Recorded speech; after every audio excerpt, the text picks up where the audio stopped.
Hi dear students, I hope you all are excellent.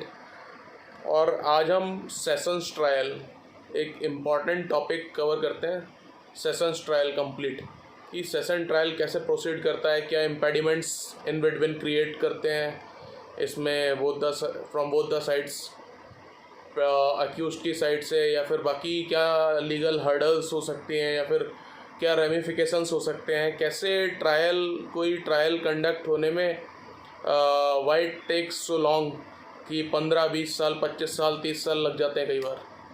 तो ऐसा क्यों होता है, और ट्रायल के बेसिक जो 8 स्टेप्स में सेशंस ट्रायल डिवाइड किया है हम उसको भी देखते हैं। तो along with all the ancillary provisions from Indian penal Code, Evidence Act, Constitution of India and provisions within the CRPC, वो हम जल्दी से देखते हैं कि कैसे एक सेशन ट्रायल कंडक्ट होता है।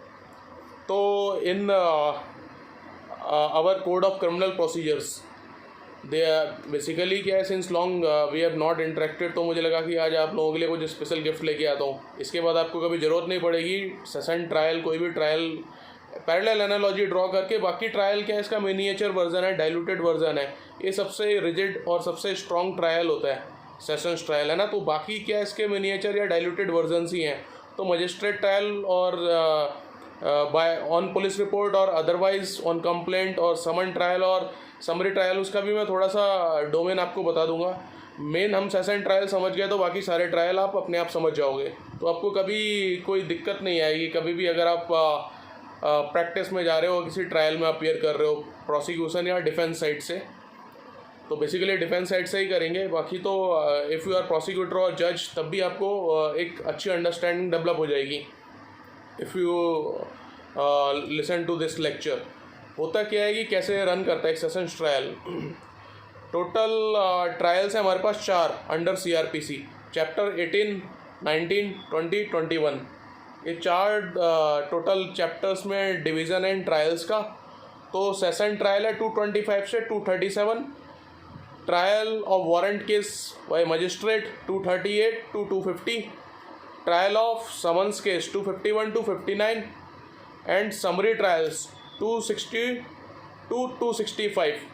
तो बाकी क्या है कि स्लोली डाइल्यूट होते जाते हैं ऑफेंस, छोटे ऑफेंसेस में, मतलब कम क्वांटम ऑफ पनिशमेंट वाले ऑफेंसेस। तो सेशन ट्रायल सबसे मेजर है। 7 ईयर और मोर इम्प्रिजनमेंट वाले जो ऑफेंसेस हैं उनका ट्रायल सेशन में चलता है, बिकॉज अब असिस्टेंट जज वाली डेजिग्नेशन तो मोस्ट ऑफ दी स्टेट्स ने ख़त्म कर दी है। CGM, उसके बाद एडिशनल सेशन जज डेजिग्नेशन लगती है। तो CGM तक 7 ईयर्स का और 3 ईयर्स का JMFC तक, और बाकी समरी ट्रायल्स तो if high court specially assign then magistrate second class या फिर एग्जीक्यूटिव या JMFC कोर्ट में भी होता है ना। तो मेनली तो सेशन ट्रायल ही है अपना, जो 7 ईयर से ज़्यादा ही पनिशमेंट जैसे ही जा रही है, तो रिजिड एक बड़ा ही फॉर्मल वे में जो ट्रायल कंडक्ट हो रहा है। तो सेशंस ट्रायल के हम प्रोविज़न देखते हैं। Opening of the case, opening of the case will be by the public prosecutor, trial to be conducted by public prosecutor under section 225। It is said opening of the case for prosecution, public prosecutor as defined under उसकी powers and appointment section 24 और section 2U में, है ना, 2U definition clause में, वहाँ से public prosecutor appointment और definition power ये सब। तो उसके बाद opening of the case for prosecution, तो prosecutor will be coming as the opening batsman. तो व्हेन द एक्यूज्ड अपीयर्स और is brought before the under section 226 brought before the court in pursuance of commitment of the case under section 209 में commit होगा case. Initially क्या है कि पहले chargesheet file होगी, किसी को अरेस्ट किया है या फिर नहीं किया है, तो सेक्शन 167 के फिर वो कंप्लायंसेस वो सब आ जाएगा कि चार्जशीट अगर 10 up to 10 ईयर्स है तो विद इन 60 डेज फाइल करो 167 में, है ना। पुलिस जो अरेस्ट कर रही है किसी को, या फिर कोई भी प्रोसिक्यूशन एजेंसी, और सेंट्रल और स्टेट की जो भी प्रोसिक्यूशन एजेंसीज़ हैं, और अगर मोर देन 10 ईयर्स का punishable with more than 10 years imprisonment का कोई ऑफेंस है, देन 90 डेज़ का जो टाइम लिमिट आ जाएगा। Otherwise accused will be allowed for default bell, for claiming default bell. तो फिर वो सारे कंप्लायंसेस और क्या किस तरीके से कॉग्निजेंस लिया जाता है। अब मजिस्ट्रेट के वाले केस में तो मजिस्ट्रेट ट्रायल में तो कॉग्निजेंस अंडर 190 सेक्शन 190 में सो मोटो और ऑन पुलिस रिपोर्ट और on filing of the complaint under section 200। तो इस तरीके से कॉग्निजेंस लिया जाएगा। अब होगा क्या कि जब केस ट्रायबल बाय सेशन है, उसमें पनिशमेंट 7 ईयर से ज़्यादा जा रही है, तो कमिटल हो जाएगा 193 और 209 में कमिटल टू सेशन। तो सेशन जज, एडिशनल सेशन जज बोथ हैव सेम पावर्स। वो तो जस्ट डेजिग्नेशन पर्पस के लिए, otherwise both have same powers to try the case. तो वो केस ट्राई करेंगे, ठीक है। ऐसे केस आएगा सेशन को, ठीक है। चार्ज फ्रेमिंग वगैरह कर देंगे, वो मजिस्ट्रेट कोर्ट से हो जाएगा। उसके बाद लगेगा कि ये ज़्यादा उसका क्वांटम ऑफ पनिशमेंट ज़्यादा है इस पर्टिकुलर जो चार्ज फ्रेमिंग हो रही है, जो इंग्रेडिएंट्स किसी ऑफेंस के बन रहे हैं, तो they will commit to session. अब उसका 207 और 208 की कंप्लायंस होने के बाद सीआरपीसी में कि 207 और 208 में document supplied to the accused, उसको क्या एक्यूजेशंस हैं, चार्जशीट, बाकी सब एफआईआर कॉपी वगैरह सब उसको सप्लाई करने के बाद, या कोई बल्कि डॉक्यूमेंट है उसका पेरुसल के अलाउ करने के लिए उसको कि अब देख लो भैया आपके अगेंस्ट क्या चार्जेस हैं, है ना, so you can defend yourself. Then होता गया 225 में ट्रायल, 225 टू 237 की अभी हम बात कर रहे हैं specifically how a session trial will run. तो 225 में prosecution shall be conducted by the public prosecutor. Then 226 में opening of the case, prosecutor will deliver the opening speech कि टोटल एक्यूजेशंस क्या है, चार्जेस क्या है, क्या केस मेड आउट हो रहा है इसके अगेंस्ट, जो भी पर्टिकुलर एक्यूज्ड है उसके या नंबर ऑफ एक्यूज्ड है, ठीक है। Prosecutor shall open his case by describing the charge brought against the accused and stating by what evidence he proposes to prove the guilt of the accused, ठीक है। तो अभी और भी मैं इसमें इंपॉर्टेंट चीज़ें बताऊंगा, बहुत रिलेटेड प्रोविजंस की कैसे आगे कहानी बढ़ती है। 227 में डिस्चार्ज, सेशन जज के पास ये डिस्क्रिशन है कि अगर लग रहा है कि sufficient ground is not made out recording is reasons for doing so, he shall discharge the accused, ठीक है। अगर कोई चार्ज फ्रेमिंग के लिए प्रॉपर चार्ज फ्रेमिंग के लिए कुछ लग नहीं रहा है कि कुछ ग्राउंड मेड आउट नहीं हो रहा है, ऑफेंस जो पर्टिकुलर ऑफेंस चार्ज करने की प्रोसिक्यूशन ने प्रपोज किया है, तो ही कैन डिस्चार्ज हिम। अब उसमें डाउट है, डायलेमा है सेशन जज को, या फिर लग रहा है कि एक्विटल या फिर कन्विक्शन में क्या फॉलो अप होगा, तो he need not act as a mere post office. तो applying his judicial mind he can decide कि ही शैल बी डिस्चार्ज, ठीक है।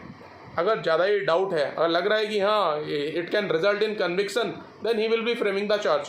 तो under 228 he will be framing the charge. और उसके चार्ज फ्रेमिंग करने के बाद भी लग रहा है कि अगर एक केस वो ऑफेंस नहीं बन रहा है कि मोर देन 7 ईयर वाला, और कि सेशन ट्रायबल टाइप का ऑफेंस नहीं बन रहा है, तो he will make over the case to chief judicial magistrate, है ना। और चीफ जुडिशियल मजिस्ट्रेट को लग रहा है कि कोई और छोटा ऑफेंस नॉर्मल है, तो उसी मजिस्ट्रेट अंडर हिम उनको ही कैन मार्क। तो इस टाइप से मतलब अगर मेक ओवर करना है कि अगर लग रहा है कि फाइनली कोई सीरियस ऑफेंस नहीं बन रहा है ना, ऐसी सिचुएशन में। Otherwise exclusively trial by session जज है, तो he will continue with the subsequent इसके सेशन ट्रायल के प्रोसेस से। तो वेयर द जज frames any charge under clause B of subsection 1, the charge shall be read and explained to the accused, and the accused shall be asked whether he pleads guilty of the offence charged or claims to be tried. तो 228 में ये पूछा जाएगा accused से। अब accused क्या है कि बेसिकली accused जनरली होता क्या है कि प्लीड गिल्टी कर दे, तब भी कई बार ट्रायल सेशन जज उसको क्या है कि कन्विक्ट ना करके आगे प्रोसीड कर देते हैं। क्योंकि होता क्या है कि एक्यूज्ड कई बार प्लीड गिल्टी इसलिए कर रहा है कि he is some under some inducement, threat, promise, या फिर उसको कोई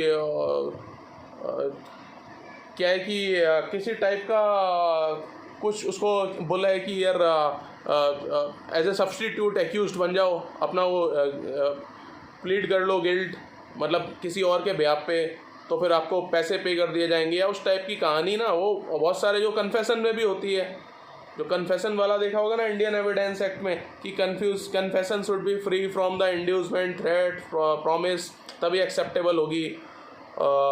स्पेसिफिकली एक्स्ट्रा जुडिशियल कन्फेशन, और जुडिशियल कन्फेशन के लिए भी मजिस्ट्रेट सेल सेटिस्फाई हिमसेल्फ की he is giving voluntarily out of his own will. तो उस टाइप की सिचुएशन यहाँ पे ना 229 में क्या, conviction on plea of guilt. If the accused pleads guilty the जज shall record the plea and may in his discretion convict him there on.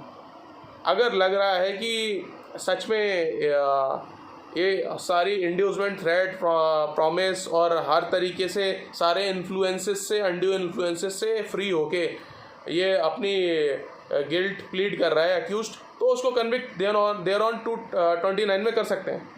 Charge framing से पहले डिस्चार्ज कर सकते हैं 227 में, 228 में चार्ज फ्रेम होगा, है ना।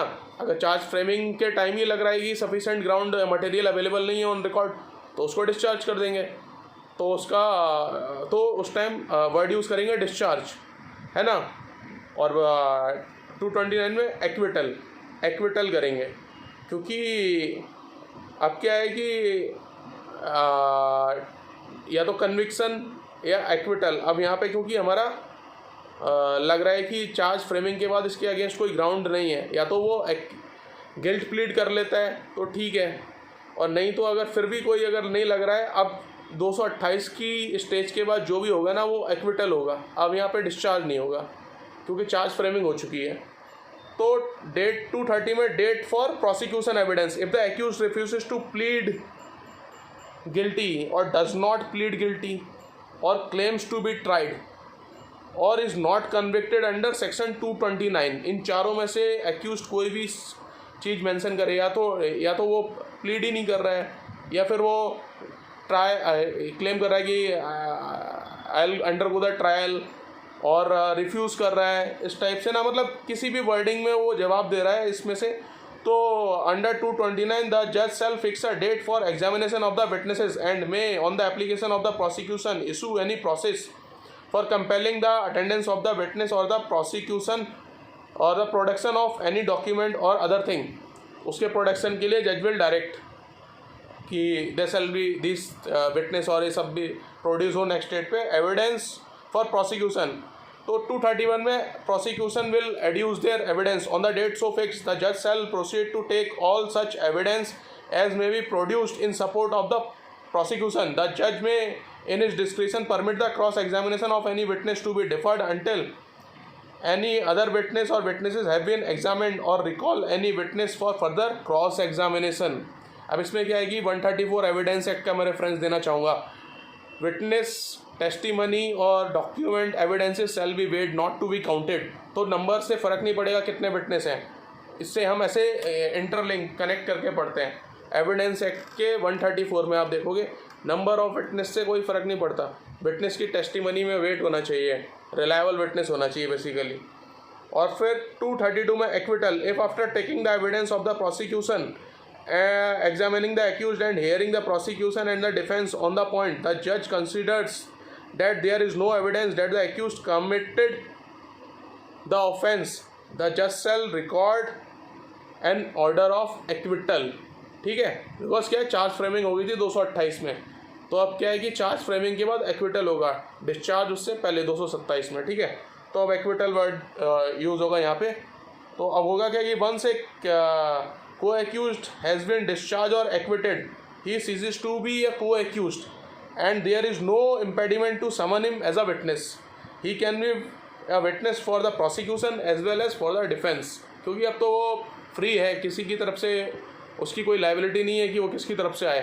Now is a free citizen, free person, है ना, तो वो किसी की तरफ से भी आ सकता है, अब इंडिपेंडेंट विटनेस टाइप से। अब होता क्या है कि इंडिया में फॉल्सस इन ओमनिबस वाला प्रिंसिपल अप्लाई नहीं होता। मींस कोई विटनेस अगर हॉस्टाइल हो जाए 154 एविडेंस एक्ट में, जैसे हम पढ़ते हैं कि हॉस्टाइल हो गया विटनेस, जिस पार्टी ने बुलाया था उसके अगेंस्ट ही वो टेस्टिमनी दे रहा है, तो क्या है कि उस सिचुएशन में हम उसको उसका separating the wheat from the SAP उस प्रिंसिपल पे जाएंगे। इंग्लैंड यूएस में तो उसकी कंप्लीट टेस्टिमनी डिस्कार्ड कर देते हैं, बट इंडिया में नहीं।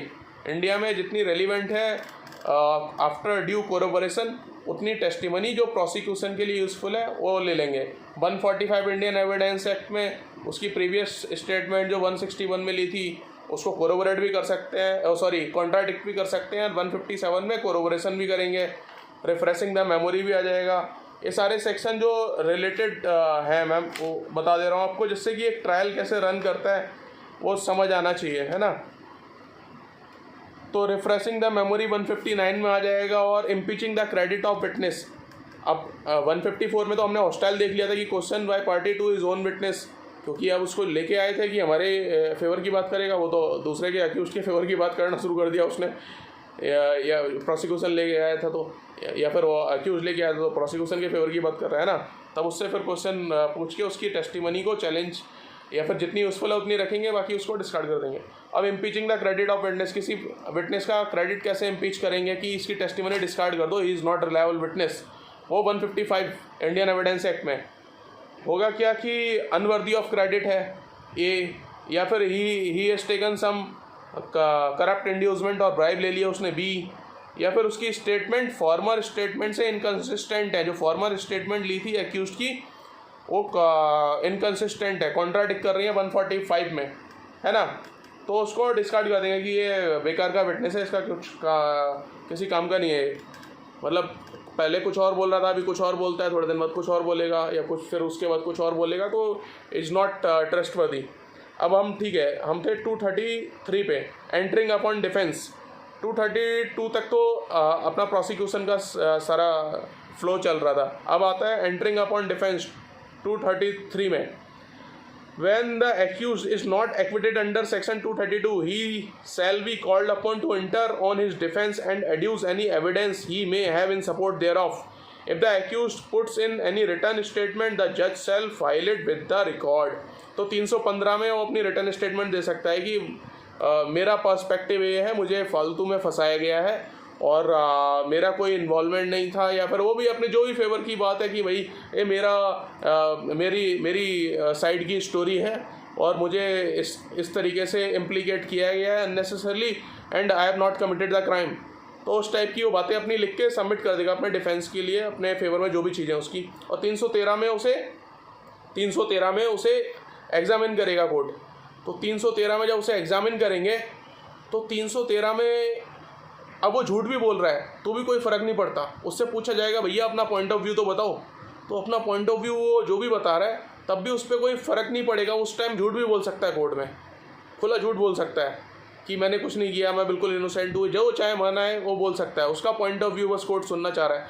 लेकिन उसको उस टाइम 193 परजरी में पनिश नहीं करेंगे, ये थोड़ा सा ट्रिकी चीज़ है।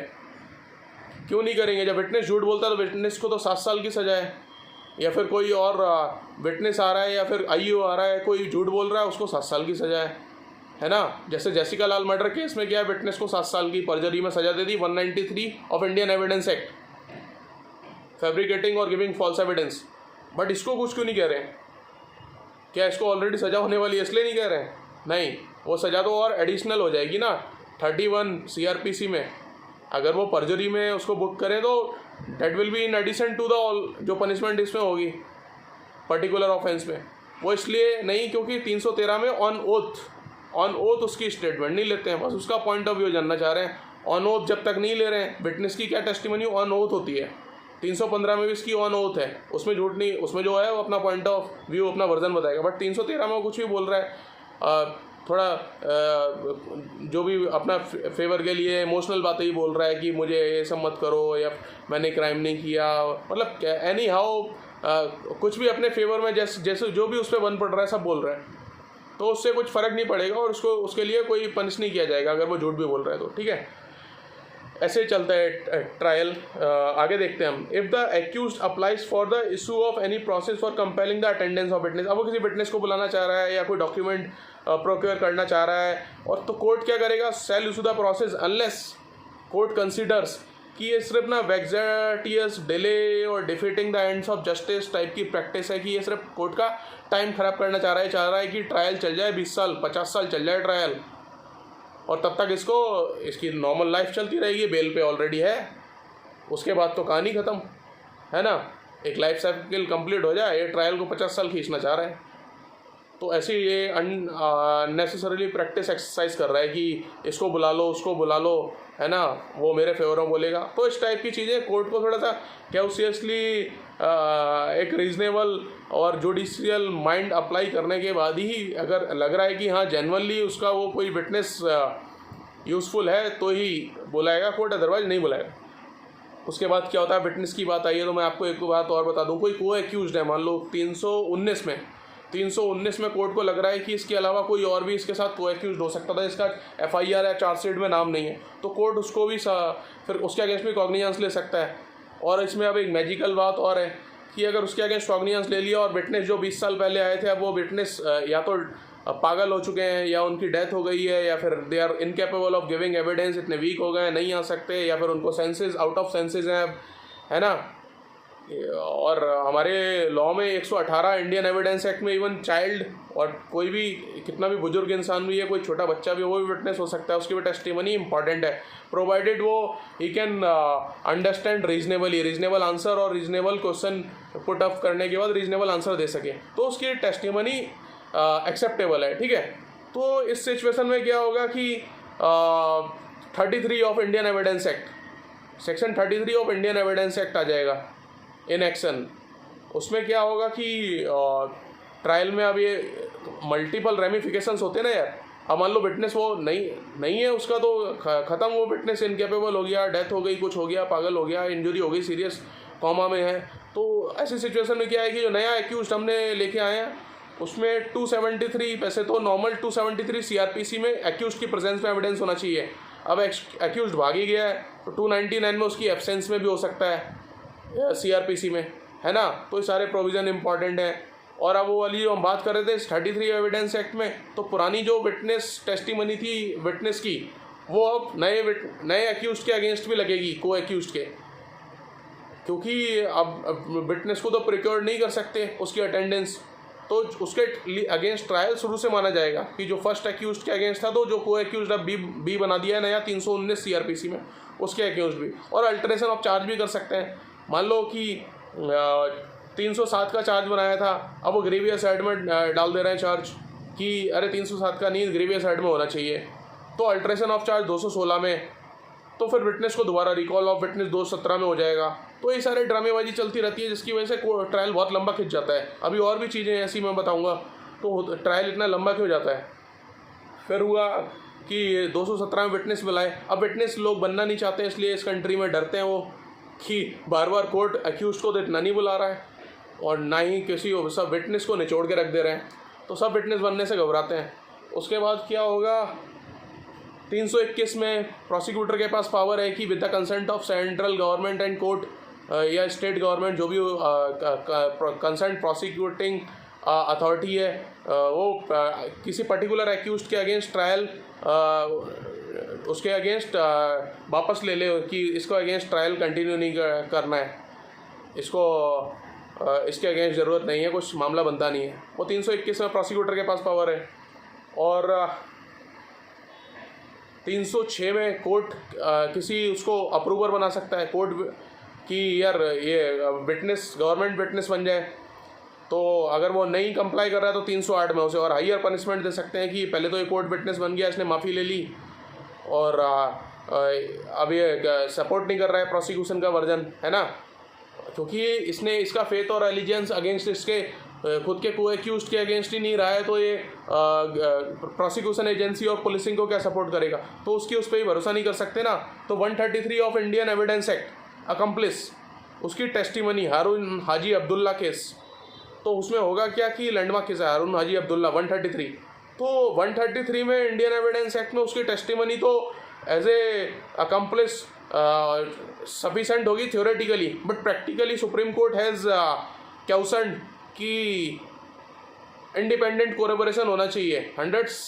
Section 114 illustration B Indian evidence act, वहाँ पे उसका इंडिपेंडेंट कोरेबोरेशन होना चाहिए को एक्यूज्ड की टेस्टिमनी का, then only you can convict, then it will be safe to convict, because वो अपने लोगों का सगा नहीं हुआ जो उसके को एक्यूज थे, तो वो प्रोसिक्यूशन एजेंसी, पुलिसिंग या कोर्ट का कैसे सगा हो जाएगा, समझ रहे हो।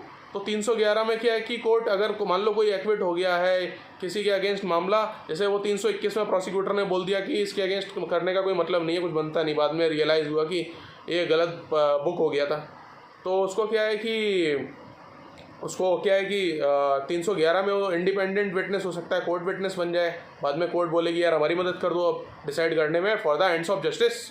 तो उसके बाद होता क्या है कि और जो मुझे प्रोविज़न याद आ रहे हैं, काफ़ी सारे प्रोविज़न है जो आपको बताना चाहता हूँ कि कैसे ट्रायल में चीज़ें चलती हैं। और होता क्या है कि जब तक ट्रायल चल रहा है, आपको एक्यूज ज़्यादा उसके पास पैसे वगैरह हैं, थोड़ा सा फाइनेंशियली पावरफुल है, वो क्या है कि हाई कोर्ट अपील में चला जाएगा, 482 की क्वेश्चन लगा देगा, स्टे ले लेगा ट्रायल पे, 226, 227 कॉन्स्टिट्यूशन ऑफ इंडिया क्वेश्चन में चला जाएगा, सर्सियोररी रेट लगा देगा कि कॉग्निजेंस ऑर्डर और कॉग्निजेंस लिया मेरे अगेंस्ट, उसको कॉग्निजेंस ऑर्डर को चैलेंज कर देगा, या फिर रिवीजन में चला जाएगा 397/401 में, है ना। तो ये सारे इम्पेडिमेंट्स वो क्रिएट करेगा, ट्रायल को हॉल्ट पे डाल देगा, तब तक ट्रायल जज की पोस्टिंग हो जाएगी, उसके बाद प्रोसिक्यूटर की ट्रांसफ़र हो जाएगा, ट्रायल जज का ट्रांसफ़र हो गया, उसके बाद फिर वो ऐसे ही वो सब चलता रहेगा साइकिल। फिर वो मेडिकल कुछ रीज़न दे दिया, आ नहीं रहा है ना, बेल पे तो हम मान के चल रहे हैं, पहले इनिशियली उसने बेल ले ली थी, ट्रायल शुरू होने के 1-2 साल में बेल ले ली थी उसने, 1-2 साल ही जेल में रहा। अब क्या है कि बाकी बची हुई पनिशमेंट वो सेटअप हो जाएगी 428 CRPC में, है ना, अगर फ्यूचर में उसको कन्विक्शन होती है तो। और अब वो मान लो अगर जेल में है तो फिर वो क्या करेगा, बेलेबल में तो 436 में मिली जाती है, 437 में नॉन बेलेबल में ये जाएगा सेशन या फिर हाई कोर्ट सेशन में जाएगा 437 में, और 439 में जाएगा हाई कोर्ट या सेशन कि मुझे बेल दे दो। और इनिशियली एंटीसिपेटरी बेल वाला गुरुबख्श सिंह सिबिया लैंडमार्क, वो तो आपको पता ही है कि कुछ को एक्यूज्ड उनको लग रहा है कि बाद में अरेस्ट कर लें। अभी तो सतेंद्र अंतिल सुप्रीम कोर्ट का लैंडमार्क जजमेंट 2022 का, उसमें अगर आपने before filing of the chargesheet during pending investigation arrest नहीं किया तो वहाँ पर नॉर्मली अरेस्ट नहीं करोगे, बेल तो मिल ही जाएगी। लेकिन नॉर्मल मैं सिचुएशन बता रहा हूँ कि जिससे कि आपको सारे प्रोविज़न मैं रिवाइज़ करा पाऊँ यहाँ पे कि कैसे ट्रायल चलता है, कौन कौन से प्रोविज़न्स का यूज़ होता है। अब भाग गया है कोई तो 82, 83 में उसको 82 में एब्सकॉन्ड और फिर अटैचमेंट ऑफ प्रॉपर्टी 83 में साइमल्टेनियसली ये सब हो जाएगा, है ना नॉर्मली। और 87 जो है अपना CRPC का, उसमें क्या है कि नॉर्मली समन से किसी को बुला रहे थे तो अब वो नहीं आ रहा है बार तो उसको एक्यूज हो या विटनेस हो, बाद में उसको अगेंस्ट वारंट भी जारी किया जा सकता है, भैया आ जाओ, है ना। तो मैक्सिमम जो प्रोविजंस हैं वो मैं कवर कर रहा हूँ, इसको आपको समझ आ जाए कि ट्रायल रन कैसे करता है, कौन कौन से प्रोविजंस इन्वॉल्व होते हैं। तो यहाँ पे हमने तीनों टाइप के कॉग्निजेंस भी देख लिए कि मजिस्ट्रेट ट्रायल में 190 में सो मोटो हो जाए या फिर बेल पे हो जाए, कंप्लेंट पे हो जाए कि कंप्लेंट 190 में या तो सो मोटो या फिर पुलिस रिपोर्ट 173 में FIR, फिर वो चार्जशीट 173, या फिर वो कंप्लेंट पे हो जाए तो 200 वाला, 200 से 203 वाला वो प्रोसेस चलेगा एग्जामिनेशन। उसके बाद फिर वो मजिस्ट्रेट में क्या है कि 244 में मजिस्ट्रेट ट्रायल में पहले 238 से लेके 243 तक चलता है पुलिस रिपोर्ट पे, 243 से फिर जाता है आगे मजिस्ट्रेट ट्रायल 243 से 247 तक, 244 से 238 से 243 तक नॉर्मल ट्रायल चलेगा पुलिस रिपोर्ट पे, है ना, इंस्टीट्यूटेड ऑन पुलिस रिपोर्ट 173 की। अब कंप्लेंट जो 200 वाले केस होते हैं, जो 200 सेक्शन 200 CRPC में फाइल हुए हैं, वो 244 से 247 तक जाएंगे। उसके बाद प्रोविज़न 248, 249, 250 ये कॉमन है, ये दोनों में लगेंगे, है ना। तो ये पैरेलल एनालॉजी ड्रॉ करके समझ जाओगे सेशन वाले से। अब मैं इसका बता रहा हूँ कि ये दूसरा जो है अपना समन्स ट्रायल, ये छोटे वाले 2 साल से कम के इम्प्रिजनमेंट वाले ऑफेंसेस के लिए होता है। नॉर्मली वो फ़ाइन या वगैरह वो लेटर लिफाफे में भी उसने अपना फ़ाइन अमाउंट भेज दिया तब भी चल जाता है, प्लीडर के थ्रू अपीयर हो जाए, प्लीड गिल्टी कर ले। लेकिन वारंट ट्रायल और सेशन ट्रायल में ऐसा नहीं कर सकता है, क्योंकि उसका लॉयर ही उसके प्लीड गिल्टी कर लिया और लॉयर फी लेके भाग गया, बंदा तो फंस गया ना। तो वो थोड़े हाइयर अप वाले पनिशमेंट वाले सेक्शंस ट्रायल्स हैं उनमें नहीं होगा। बट समन्स और ये समरी ट्रायल है, ये 6 महीने तक के इम्प्रिजनमेंट वालों के लिए, छोटे वाले ऑफेंसेस 2,000 रुपये तक की कोई चोरी वोरी कर ली या 2,000 रुपये का कुछ उसके पास स्टोलन प्रॉपर्टी वगैरह मिल गया, उस टाइप के ऑफेंसेस के लिए चलेगा समरी ट्रायल। ठीक है, तो मैं उसका भी बीच में बता दे रहा हूँ कि कैसे बाकी चारों ट्रायल जिससे कवर हो जाए। अब इसमें समरी ट्रायल में मैक्सिमम 6 महीने की इम्प्रिजनमेंट वाले ऑफेंस होंगे और मैक्सिमम इम्प्रिजनमेंट 3 महीने की दे सकते हैं। और समन्स ट्रायल में मैक्सिमम 2 ईयर्स के इम्प्रिजनमेंट वाले ऑफेंस होंगे, लेकिन मैक्सिमम इम्प्रिजनमेंट प्रैक्टिकली 6 महीने तक की दे सकते हैं। ठीक है, और CJM का 7 साल का है और JMFC का 3 साल का है जो इम्प्रिजनमेंट अवॉर्ड कर सकते हैं। तो अब हम आ जाते हैं दोबारा से हमारे सेशन ट्रायल के सेक्शन 233 पे। अब if the accused entering upon defence, जो मैंने बता दिया डॉक्यूमेंट वगैरह प्रोड्यूस करने के लिए। ठीक है, अब आ गए हम 234 पे arguments. When the examination of the witness if any for the defence is complete, the prosecutor shall sum up the case and the accused or his pleader shall be entitled to reply.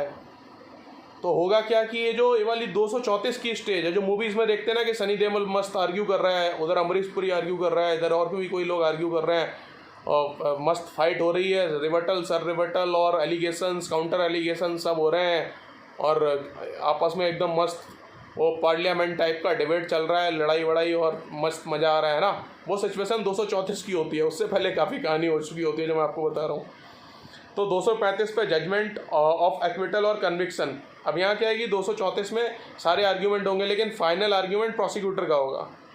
Prosecutor 226 में will open the case, prosecutor will be the opening batsman और last batsman भी prosecutor ही होगा। In between accused अपनी बात कर सकता है 233 में एंटरिंग अपॉन डिफेंस, और 234 में आर्ग्यूमेंट में है ना उसका प्लीडर उस एक्यूज्ड के लॉयर, और एक्यूज्ड बेसिकली थ्रू लॉयर अपनी बात कर सकता है अपने जो भी फेवर में चीज़ें। तो जजमेंट ऑफ एक्विटल और कन्विक्शन ये हो जाएगा 235 में। ठीक है, तो 235 में अब जज विल या तो एक्विटल चला गया तो अलग बात है, और बेसिकली होगा क्या कि 235(2) सेक्शन 235 सब सेक्शन 2 के अकॉर्डिंग सेम डे सज़ा या फिर वो नहीं सुनाया जा सकता जजमेंट। तो जज will give a deferred date कि नेक्स्ट डेट पे आना, तब तक वो जजमेंट रिजर्व्ड है। अब उसमें जो भी है क्वांटम ऑफ पनिशमेंट पे भी आर्ग्यूमेंट हो जाएगी बेसिकली, है ना उससे पहले। तो जो नेक्स्ट डेट पे क्वांटम ऑफ पनिशमेंट सुना जाएगा उससे पहले इस पे 235(2) पे if the accused is convicted और जज shall unless proceeds in accordance with the provision 360 hear the accused on the question of sentence and then pass sentence on him according to law. तो इसमें क्या होगा, प्रोसिक्यूशन बेस्ड ऑन द कि इसको maximum सज़ा देनी चाहिए, ये वो फलाना ढिमका, बहुत सारी कहानियाँ कि जितनी अगर मान लो 20 साल की सज़ा है पर्टिकुलर ऑफेंस में, उम्र कैद, लाइफ इम्प्रिजनमेंट, डेथ, वो मैक्सिमम इतनी देनी चाहिए, वो सारे अपने फेवर के और डिफेंस वाले अपने फेवर के सारे, अरे नहीं कम करनी चाहिए, सोल ब्रेड अर्नर है, बीवी बच्चे हैं, ओल्ड पेरेंट्स हैं और सारे डिपेंडेंट हैं, सोल ब्रेड अर्नर और ये वो कहानी, मतलब इतनी मजबूरियां हैं, मेडिकली वीक है, ये है वो है, पता नहीं, मतलब जितनी चीज़ें ना। और उसके बाद वो सब कंसिडर करने के बाद एट इज डिस्क्रिशन मिनिमम से लेके मैक्सिमम समवेयर इन बिटवीन, और ऊपर से वो सेट ऑफ पहले अगर जेल में रह चुका है कस्टडी में जुडिशियल या फिर पुलिस कस्टडी में, जुडिशियल कस्टडी में, वो सब भी तो सेटअप होगा 428 CRPC में। तो उसको सेटअप करके जज will pronounce the quantum of sentence कि कितने साल के लिए, है ना, और किस किस ऑफेंस में चार्ज थे। तो वो सब एक के बाद एक लगेंगे unless he has written in judgment that they shall run concurrently. Section 31 CRPC concurrently run करेंगे, अदरवाइज वो एक के बाद एक करेंगे। 500 साल की सज़ा भी हो जाती है बाहर कंट्रियों में, है ना। अब इंडिया में क्या है, मान लो उसने कई सारे ऑफेंस में चार्ज था, सब मिला के 15 साल, किसी में 20 साल, किसी में लाइफ इम्प्रिजनमेंट, किसी में 14, 10, 7 ऐसे मिला के 70-80 ईयर्स की सज़ा हो रही थी। लेकिन अब वो कंकरेंटली रन करेंगे तो सारी पनिशमेंट्स तो समवेयर जाके वो बन रही है 12 ईयर 13 ईयर, है ना, कंकरेंटली रन कर रही हैं। तो और ऊपर से सेटअप भी हो रहा है उसका, जो पहले 4 साल जेल में रह चुका है, बाद में बेल ले ली थी ड्यूरिंग ट्रायल, तो वो करने के बाद अब उसको 6-7 साल और जेल में रहना पड़ेगा। और उसमें भी अगर वो बीच में कुछ अच्छा गुड कंडक्ट वगैरह है तो फिर वो अलग बात है, उसको बाद में अब रिलीज़ किया जा सकता है। वो अथॉरिटीज़ पे डिपेंड करेगा, सेंट्रल गवर्नमेंट पे। 433 ऑफ CRPC की होम मिनिस्ट्री में स्टेट गवर्नमेंट के या फिर सेंट्रल गवर्नमेंट होम मिनिस्ट्री से प्लीड करे कि इसको अब रिलीज़ कर दो ऑन गुड कंडक्ट, ये वो जेल में इसका अच्छा बिहेवियर है, अदरवाइज नॉर्मली अपनी पनिशमेंट काट के आएगा वो।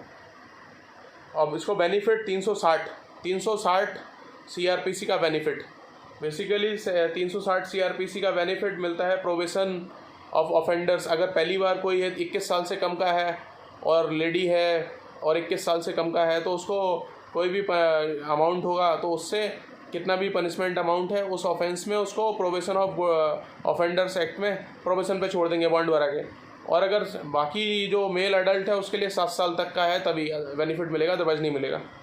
ठीक है। अब प्रीवियस कन्विक्शन इसकी देखी जाएगी। IPC सेक्शन 75 के साथ रीड करोगे, सेक्शन 211 सब सेक्शन 7 CRPC के साथ रीड करोगे, सेक्शन 298 के साथ रीड करोगे CRPC के कि इसकी प्रीवियस इसको कभी कन्विक्ट किया है, हैबिचुअल ऑफेंडर है, फर्स्ट टाइम ऑफेंडर है, उसके बेस पे भी उसका क्वांटम डिसाइड किया जाएगा, है ना, पनिशमेंट का।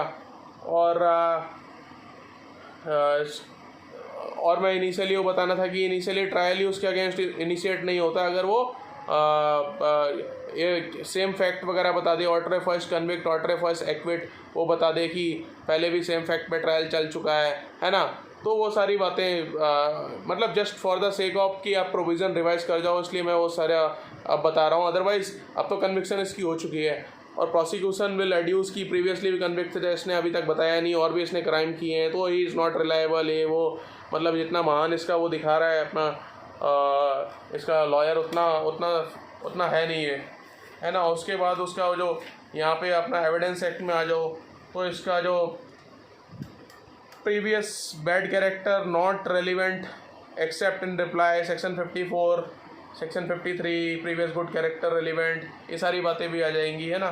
तो मैक्सिमम जितने और उसके अगेंस्ट टेस्टिमनी देनी है किसी एक्सपर्ट की, डॉक्टर की, तो उसकी रेलिवेंसी कहाँ होगी सेक्शन 45 में, और उसकी एडमिसिबिलिटी सेक्शन 293 में।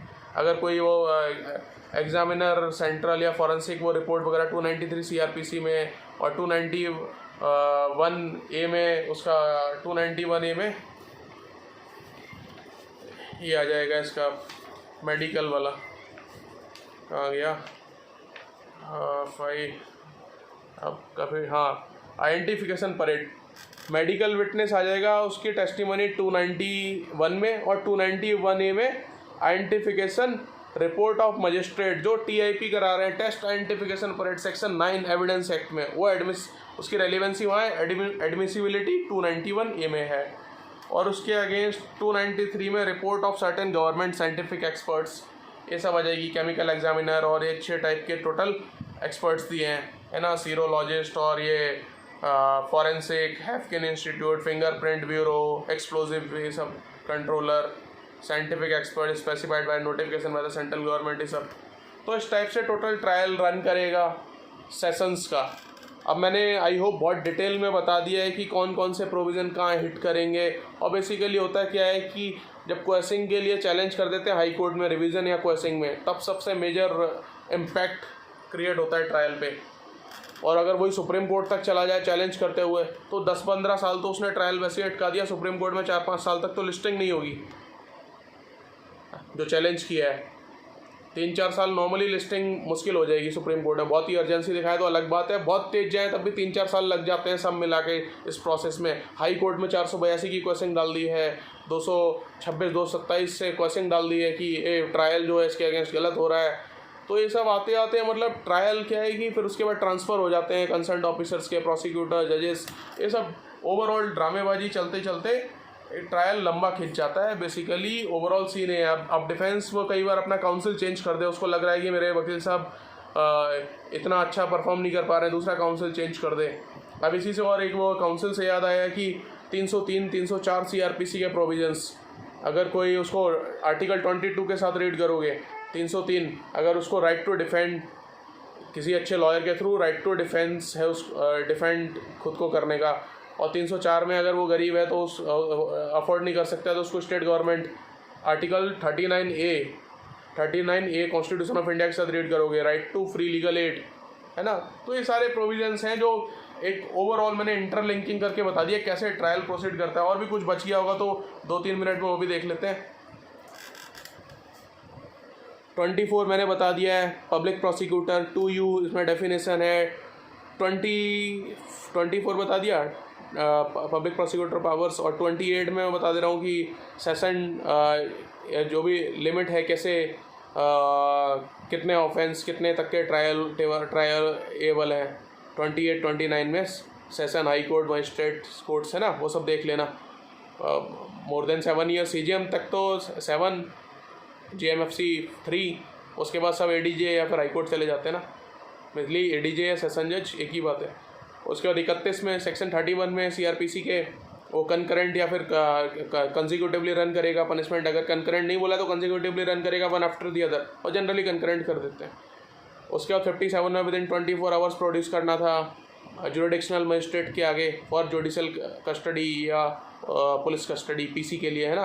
82, 83 एब्सकॉन्ड हो गया है या फिर वो एब्सकॉन्ड कर गया है या उसको एब्सकॉन्डर डिक्लेयर कर दो, प्रॉपर्टी अटैच कर लो, फिर वो 1 साल में अपना कुछ सूट फाइल करके निकाल पाएगा। 30 दिन में उसको आना होता है 82 में, और 83 में या तो 2 साल में वो कोर्ट को आके लॉजिकली बता दे कि मैं विलफुली नहीं गया था या मुझे आई वॉज नॉट अवेयर, मेरी प्रॉपर्टी वापस कर दो, उस टाइप की बातें, है ना। 83 में 70 में वारंट जब तक एग्जीक्यूट नहीं हो जा रहा है, 70 सबसेक्शन 2 में CRPC के जब तक वारंट एग्जीक्यूट नहीं हो रहा तब तक वारंट की लाइफ रहेगी through out the India. Warrant जहाँ भी एग्जीक्यूशन के लिए दिया, जब तक वो या तो जो कोर्ट उसको इशू कर रहा है वो कैंसिल नहीं कर दे या फिर उसको एग्जीक्यूट नहीं कर दे रहे वारंट को, है ना, जिसको भी दिया है। 167 CRPC वही डिफ़ॉल्ट बेल वाली बात आ जाएगी। फिर 60 डेज़ या 90 डेज़ में चार्जशीट फाइल करे, 15 डेज़ की रिमांड में वो चलता रहती है कहानी, है ना। अब इसमें होता क्या है कि कई जगह ना कंप्लेंट केस लगता है तो कॉग्निजेंस अगर ले लिया है कोर्ट ने, कैसे कंप्लेंट केस में, जब तक कॉग्निजेंस कोर्ट मान लो इन्वेस्टिगेट कर रही है पुलिस, पहले मजिस्ट्रेट के पास गए 200 में उसने लगा कि हाँ 200 वाली कंप्लेंट फाइल की सेक्शन 200 वाली, उसके बाद वो अदर देन पुलिस रिपोर्ट वाले केस में जो मजिस्ट्रेट ट्रायल चल रहा है 244 से 250 तक, है ना, उसकी बात बता रहा हूँ। तो कॉग्निजेंस के विदिन जैसे चार्जशीट फाइल करते हैं तो विदिन जब भी कॉग्निजेंस उसका अरेस्ट 60 या 90 डेज़ वहाँ से काउंट होगा कि चार्जशीट उसकी फ़ाइल हो जानी चाहिए कंप्लेंट वाले में, अदरवाइज़ वो डिफ़ॉल्ट बेल के लिए उसका राइट बन जाएगा, है ना।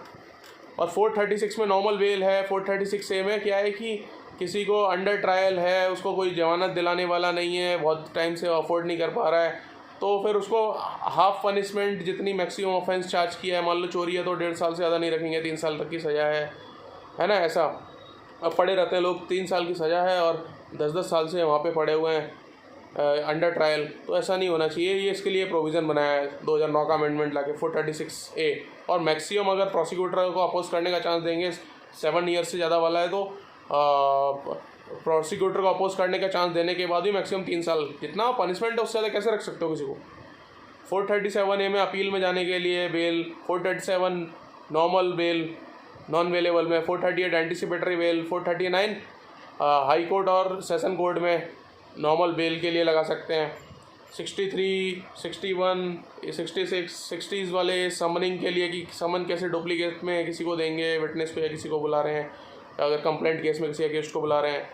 उसके बाद 207, 208 की प्रोसीडिंग की उसको डॉक्यूमेंट तो दे दो कि उसके अगेंस्ट चार्जेस क्या हैं, क्या उसके अगेंस्ट आपके पास डॉक्यूमेंट्स या अवेलेबल मटेरियल है उसको प्रोसिक्यूट करने के लिए। प्रोसिक्यूशन एजेंसी का काम है सबका, पुलिसिंग वगैरह। 193/209 में कमिटल प्रोसीडिंग टू सेशन, 216 में चार्ज अल्टर करने का, 217 में चार्ज अगर अल्टर हुआ है तो विटनेस को दोबारा रिकॉल करना, 311 में कोर्ट विटनेस, 319 में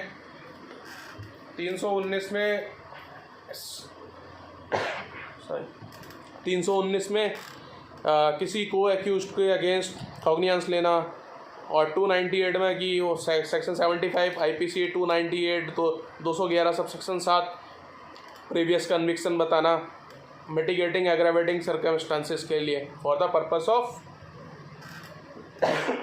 purpose of argument on quantum of punishment. 313 में ही इज़ उसकी अपनी खुद की स्टेटमेंट वगैरह लेंगे, एक्यूज अपनी खुद की कोई अपने फेवर की बात कर सकता है 313 में। 315 में वो रिटर्न स्टेटमेंट वगैरह दे सकता है अपने फेवर में।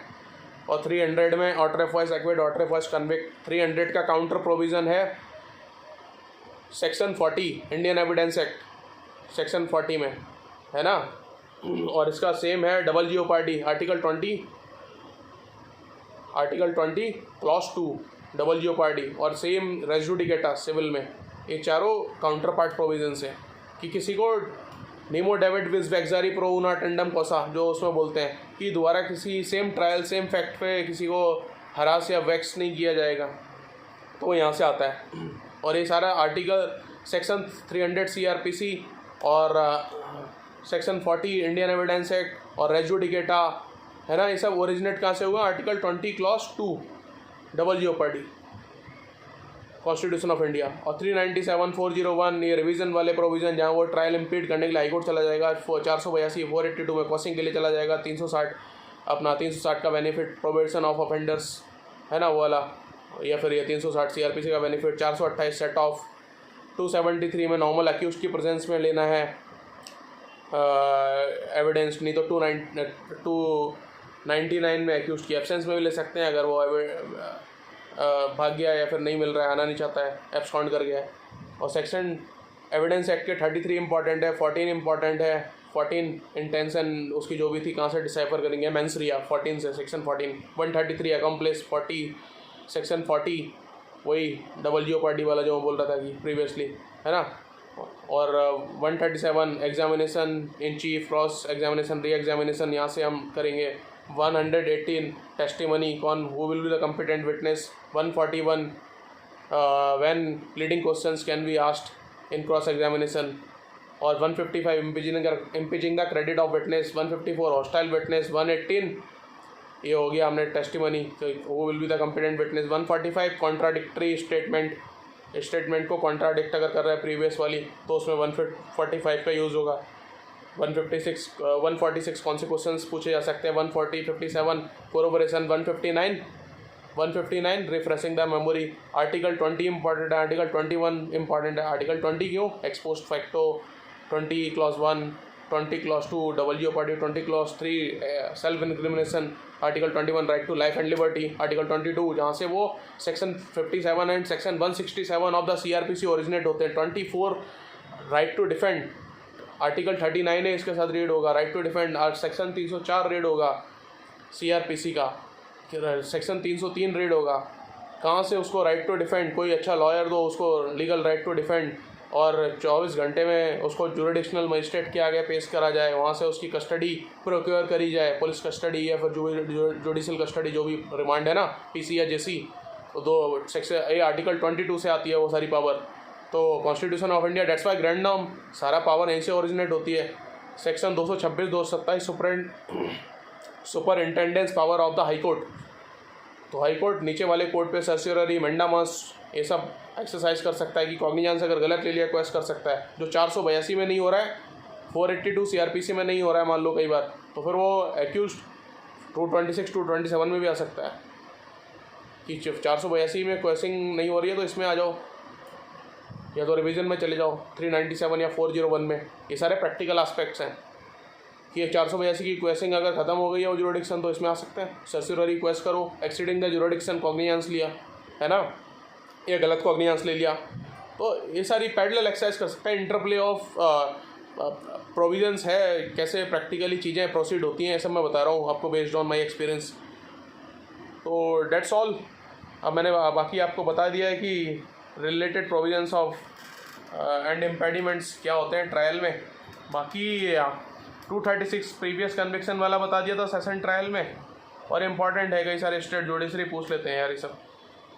और उसके बाद 237 में क्या है कि procedure in case instituted under section 199(2), अगर वो गवर्नर, प्रेसिडेंट या एडमिनिस्ट्रेटर ऑफ यूनियन टेरिटरी उसके अगेंस्ट कोई केस बन रहा है तो public prosecutor will be representing him, because public prosecutor is the government, central government या स्टेट गवर्नमेंट जिसका भी पब्लिक प्रोसिक्यूटर है, ही will be the government in court और रिप्रेजेंटिंग द गवर्नमेंट। तो वो तो खुद आएंगे नहीं, तो उनके ब्याह पे वो सारा इसका फिर जो प्रोसीजर फॉलो होगा 237 में, वो प्रोसीजर होगा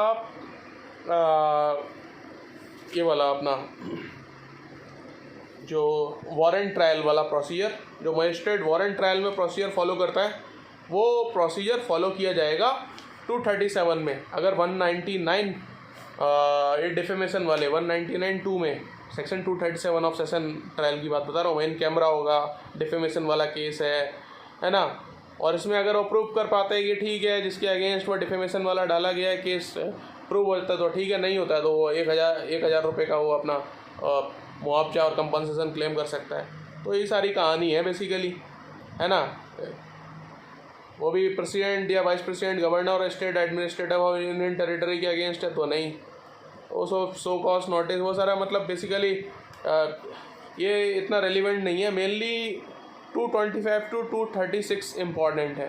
237 क्या है कि वो फिर सेपरेट टाइप का प्रोविज़न हो जाता है, सेशन ट्रायल में डाल तो दिया है, लेकिन हेयर सेशन जज will follow the procedure followed by court of magistrate on a case instituted otherwise than on a police report, इस टाइप का ये फॉलो होगा। तो ये बस इतना लिखने के लिए काफ़ी है 237। अदरवाइज मेन जो ट्रायल है हमारा वो 225 to 236 रन करता है, और उसमें भी इम्पॉर्टेंट जो प्रोविज़न है 225 to 26 प्रोसिक्यूशन ओपनिंग, ठीक है, opening batsman, 227 discharge, 228 framing of charge, जो 1 वर्ड 1 सेंटेंस में बता रहा हूँ। 229 में कन्विक्शन हो गई तो ठीक है on plea of guilt, otherwise prosecution को एविडेंस एड्यूस करने की डेट 230 में, 231 में एविडेंस फॉर प्रोसिक्यूशन हो जाएगा, 232 में एक्विटल हो जाएगा अगर प्रोसिक्यूशन फेल टू सपोर्ट इस केस, और फिर एंटरिंग अपॉन डिफेंस 233 में डिफेंस को अपना पक्ष रखने का मौका मिलेगा, और 234 में आर्ग्यूमेंट्स होंगी,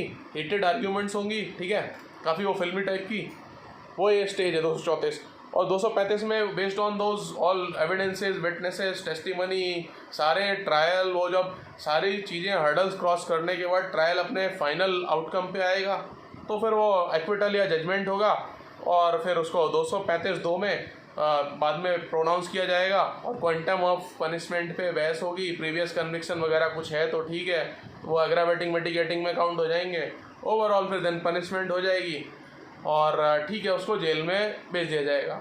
अब उसको फिर अपील की बात आ जाती है कि भैया अब वो अपील में चला गया, तब क्या, फिर कहाँ पे आ जाएगा, फिर से 437 पे आ जाओ, 437A। अब उसको यहाँ सेटिस्फेक्शन नहीं हुआ है तो वो अपील में चला गया, है ना, तो उसको फिर बेल देनी पड़ेगी, वो सब बेल बॉन्ड है, सब bail bond shall be enforce for 6 months, appeal का मौका मिल जाएगा। अब सो हाई कोर्ट से निकल गया, हाई कोर्ट में उसने फिर से इनोसेंस प्रूव कर दिया। पहले क्या था, हाई कोर्ट में जा रहा था वो रिवीजन में, सेशन में जा रहा था 397, हाई कोर्ट में जा रहा था 401 में, फिर 482 में जा रहा था, फिर जा रहा था वो 226, 227 में सर्सियोररी में क्वेश्चन के लिए। उसने पूरी जान लड़ा ली कि ट्रायल ना चले। अब ट्रायल चल गया और ट्रायल का आउटकम एक्विटल आ गया तो बात ही अलग है, और कन्विक्शन आ गया तो फिर हो जाएगा हाई कोर्ट। हाई कोर्ट में वो जूरिस्प्रूडेंशियल एस्पेक्ट और उन सब पे आर्ग्यूमेंट करके अगर केस ओवरटर्न करा दिया उसने सेशन का डिसीजन तो फिर एक्विटल, फिर अगर वहाँ भी नहीं तो सुप्रीम कोर्ट जाएगा। तो ये सब चलता रहता है कहानी बेसिकली, इसलिए लंबा सारी सिचुएशन चल जाती हैं, और उस ड्यूरेशन में वही सारा गेम चलता रहता है, बेल और ये सब। तो these are all from my side कि आपको एक अच्छे से मैं प्रैक्टिकली कैसे चीज़ें एग्जीक्यूट होती हैं वो बता सकूं। तो यही सब है बेसिकली। ट्रायल कंप्लीट हो गया, उसके बाद हाई कोर्ट में वो फिर पेंडिंग की उसके लिए बेल ले लेगा कि पेंडिंग उसकी प्रोसीडिंग्स हैं, है ना। अगर बाहर कोर्ट 6 महीने के बॉन्ड पे बाहर भेज देता है ठीक है, उसके बाद उसका सुप्रीम कोर्ट में भी राइट है। देखो ऐसे बहुत सारे केसेस होते हैं जहाँ पे सेशन ने किया है, फिर हाई कोर्ट ने एक्विट कर दिया, फिर सुप्रीम कोर्ट ने एक्विटल अपील किया, या फिर रिवर्स कर दिया, तो डेट्स कि लॉयर कौन है, उसका कितनी प्रिपरेशन करके गया है, क्या सिचुएशन सर्कमस्टांसेस रहे हैं, तो this is all our judicial setup. Prosecution is basically that particular state of central government. Judge is the judiciary, and defense is basically fighting for the Article 21 and Article 19 उन fundamental rights की fight है सब. तो देखते हैं कौन जीतता है बेस्ड ऑन कि क्या उसके एविडेंसेस अवेलेबल, उनके बेस पे बात बनती है कि एविडेंसेस क्या हैं और ये सारी चीज़ें. जनरली क्राइम किसने कैसे किया है वो सब बात अलग है, but available material on record evidences सारा गेम उसी का है ना. तो thank you so much dear friends. I hope कि आप लोगों को ये सारी कहानी क्लियर हो गई होगी कि कितने इम्पेडिमेंट्स होते हैं, कैसे इन्वेस्टिगेशन एक आईओ वगैरह करता है और कंप्लीट होती है. उसका इतना घबराने वाली ज़रूरत नहीं होती है. ट्रायल वगैरह बहुत सारे अच्छे खासे लूप होल्स और बहुत सारे चीज़ें हैं जहाँ पे किसी को अगर कोई गलत फंस गया है तो उसको निकाला जा सकता है. तो इसलिए इतना घबराने की ज़रूरत नहीं होती कि पुलिस का वो कोई नोटिस आ गया या कोर्ट का कोई नोटिस आ गया किसी को. लोग बहुत सारे घबरा जाते हैं, परेशान हो जाते हैं. तो नॉर्मल रूटीन प्रोसेस में भी हो सकता है किसी को विटनेस के तौर पे या नॉर्मली कुछ डॉक्यूमेंट वगैरह के लिए ऐसे बहुत सारे प्रोविज़न है, बुला लिया हो. तो ऐसे कई लोग मुझसे पूछते हैं कि समन आ गया, ये हो गया वो हो गया, तो कैसे, मतलब बहुत सारे आपके पास यार. इस वीडियो को देखने के बाद आप समझ जाओगे कितने सारे आपके पास आपके लीगल राइट्स को प्रोटेक्ट करने के लिए कितने सारे बीच में वो दिए हुए हैं आपको, क्या बोलते हैं, बीच में विंडोज़ दी हुई हैं आपको बहुत सारी, कि जब भी आप किसी भी स्टेज पे अपने आप को प्रूव कर दो कि गलत आपको फंसाया गया या फिर सिचुएशन वैसी थी, एग्रावेटिंग मिटिगेटिंग सर्कमस्टांसेस पे, या थोड़ा बहुत बंदा जेल में भी रह लिया 2-3 साल और उतनी ही पनिशमेंट उसको उतने पे कोर्ट को सेटिस्फाई कर देगी, इससे ज़्यादा नहीं देनी चाहिए. इसको मजबूरी में कराया था. ऐसे section 94 of the Indian penal code में आ जाओ. एक इम्पॉर्टेंट मुझे याद आया, आपको वही बता दूँ. देखो 94 of the Indian penal code, इसमें क्या है, except murder offenses against the state punishable with death, and offenses punishable with death against the state. Nothing is an offense which is done by a person who is compelled to do it by the threats which at the time of doing it is reasonably cause the apprehension that the instant death of the person will otherwise be the consequences. किसी को ज़बरदस्ती gun point पे रख के कुछ करा लिया है ना, तो उसमें वो उसका कसूर कहाँ है, वो सब ट्रायल में प्रूव करने वाली बात है. राइट टू सेल्फ डिफेंस, उसके बाद ग्रेव एंड सडन प्रोवोकेशन वाली सिचुएशन थी, तो वो सब मिटिगेटिंग एग्रावेटिंग सर्कमस्टांसेस हैं यार. तो ओवरऑल ट्रायल वगैरह से लोग घबरा जाए, उसमें डरने की इतनी बात होती नहीं कि इतनी जल्दी कुछ नहीं हो जाता. इसलिए चलते हैं 10-10 साल 20-20 साल ट्रायल. और अगर किसी को जज को या प्रोसिक्यूटर या फिर काउंसिल भी सेम रहे तब शायद 12-15 साल में चल जाए. लेकिन आईओ ट्रांसफ़र हो गया, कभी जज का ट्रांसफ़र हो गया, कभी प्रोसिक्यूटर का ट्रांसफ़र हो गया, कभी काउंसिल चेंज हो गया, कभी विटनेस गायब हो गया है ना, कभी एक्यूज नहीं आ पा रहा है, एक्यूज भाग गया, और बहुत सारे रेमिफिकेशंस हैं. इसलिए ट्रायल क्या है कि लंबे चलते हैं यार, 20-20 साल 25-25 साल. तब तक एविडेंस गायब हो गए, डाइल्यूट हो गए, विटनेस की डेथ हो गई, एक्यूज की डेथ हो गई, जज रिटायर हो गया या फिर प्रोसिक्यूटर रिटायर हो गया, आईओ रिटायर हो गया, बहुत सारी चीज़ें हैं यार. तो इसलिए क्या है कि ये सब ना इतना जल्दी एक अगर प्रॉपर ट्रायल रन कर रहा है तो इतना जल्दी उसका कंप्लीशन की होती नहीं, कि अनलेस वो फास्ट ट्रैक मोड पे चले.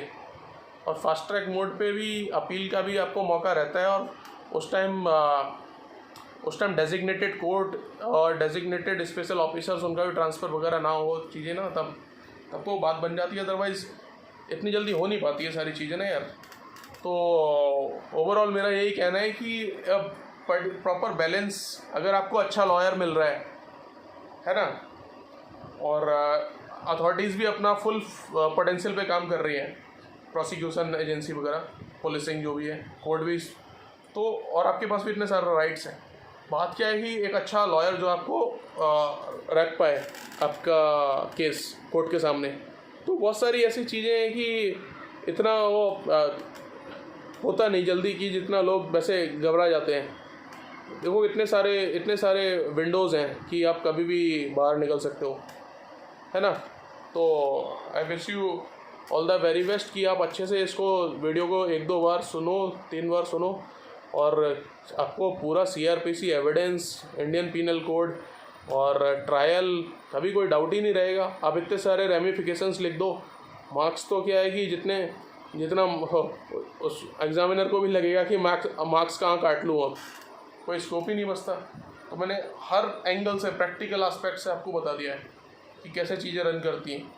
ये अगर आप वैसे इंटरव्यू में बोल रहे हो या फिर इसको सुन के किसी तो लगेगा नहीं कि सामने वाले को पता नहीं चलेगा कि आप प्रैक्टिकली आपने इतनी प्रैक्टिस करी है, या फिर आपने प्रैक्टिकली इतने सारे इन्वेस्टिगेशन और प्रोसिक्यूशन ये सब, या फिर और सारे ट्रायल्स और हाई कोर्ट और सुप्रीम कोर्ट सारी प्रोसीडिंग्स में पार्ट लिया है, या कोई नोबडी कैन डाउट। और वो जो आपके आंसर शीट पर रिफ्लेक्ट करेगा वो आपके मार्क्स, समझ लो। बाकी नॉर्मली कोई अगर लिख रहा है वो 225 से 237 बहुत रट लेगा तब जाके लिख देगा, बट आपने इनमें से अगर कुछ आधे 1/4 भी प्रोविजंस याद रहेगा तो आपके मार्क्स तो मतलब 1 नंबर काटना मुश्किल हो जाएगा। सामने वाले का, वो सेशन जज का भी दिमाग घूम जाएगा, बंदा ये आया कहाँ से है, इतने सारे इसको सारे ट्रायल के भी सारी चीज़ें पता है कि कहाँ से क्या, मतलब कितने रेमिफिकेशंस हो सकते हैं मैक्सिमम पॉसिबल। सुप्रीम कोर्ट जज, हाई कोर्ट जज, they will be highly impressed. Session जो भी आपकी मार्कशीट सेशन जज मोस्टली चेक करते हैं, they will be highly impressed कि यार क्या गजब बंदा है, इसकी तो बहुत ज़रूरत है ना। तो बेस्ट ऑफ लक, आप सुन लो इसको, और एनी डाउट कमेंट में करना, देन फर्दर हम सब्सिक्वेंटली और कोई ऐसी इन्फॉर्मेटिव लेक्चर डिलीवर कर देंगे जब मेरे को थोड़ा सा फ्री टाइम मिलेगा तो। और बहुत अच्छा लगा इतने टाइम के बाद आप लोगों से इंटरेक्ट करके, है ना। Best wishes, thank you so much.